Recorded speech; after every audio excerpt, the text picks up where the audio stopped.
So now we're going to look at the glenohumeral joint, or the shoulder joint, between the head of the humerus and the glenoid cavity, or the glenoid fossa, on the head of the scapula.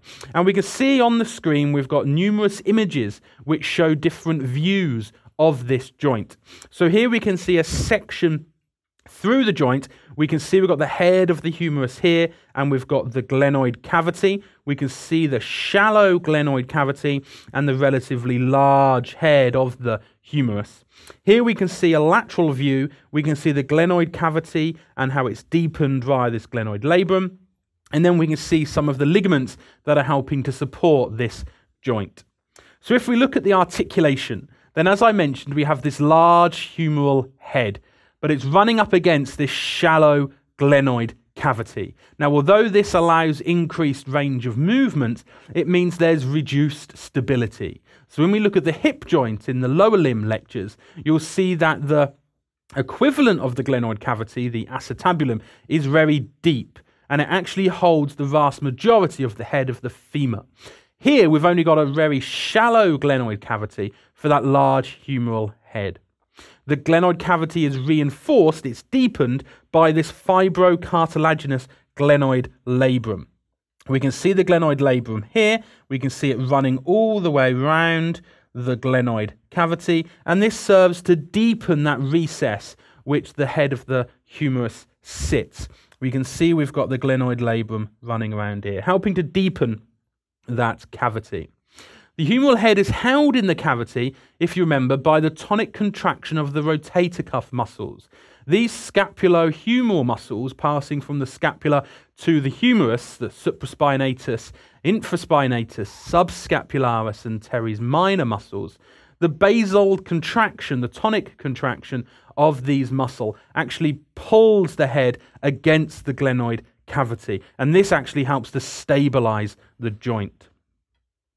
The fibrous capsule of the glenohumeral joint is relatively loose. This allows the increased mobility. If it was tight, then you wouldn't have as much mobility. And it's running from the glenoid cavity to the anatomical neck of the humerus. So we can see we've got the anatomical neck of the humerus here. Remember, it's between the tubercles of the humerus and the surgical neck, and the head, the anatomical neck between the tubercles and the head of the humerus, and it attaches here to the perimeter of the glenoid cavity.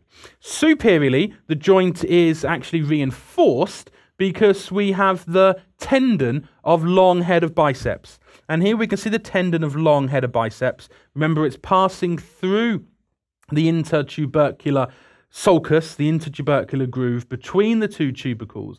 It's running up over the head of the humerus to attach to the supraglenoid tubercle. And this, along with the acromion, helps to reinforce the joint superiorly.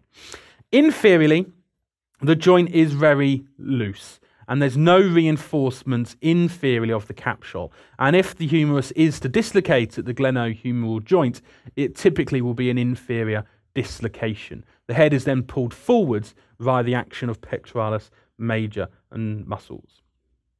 So let's have a look at the ligaments to support it. Well, we have the glenohumeral ligaments. The glenohumeral ligaments we can see here are found anteriorly, and they strengthen the joint anteriorly. We can see we've got superior, a medium and an inferior part of the glenohumeral ligament, and these are running here. Here we can see the tendon of subscapularis passing to the lesser tubercle, one of the rotator cuff muscles, and that will be coming from the subscapular fossa.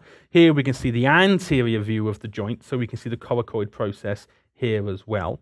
But here we have the glenohumeral ligaments, superior, medium, and inferior, we can see lying anteriorly to reinforce the joint.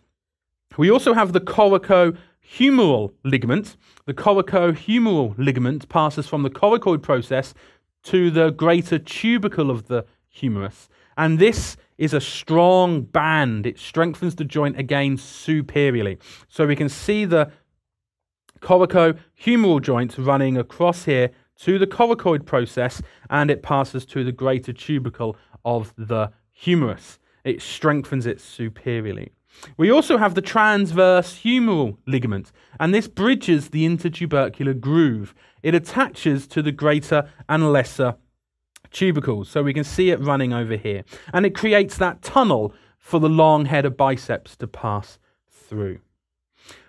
We also have a complex arrangement that again is very strong, and it prevents superior dislocation, and this is known as the coracoacromial arch. We have the coracoid process, we have the acromion, and we have the coracoacromial ligament. Remember, the coracoacromial ligament helping to augment, support the acromioclavicular joint. Well, it actually forms a roof over the superior aspect of the glenohumeral joint, and this serves to prevent superior dislocation. Movements at the glenohumeral joint are flexion, extension, abduction, adduction, we've got rotation, and we've also got circumduction. And these movements cover a wide range, and they're possible due to the high number of muscles that enable these movements, and also the loose fibrous capsule and the arrangement of the head of the humerus onto the glenoid cavity. These allow a high range of movements.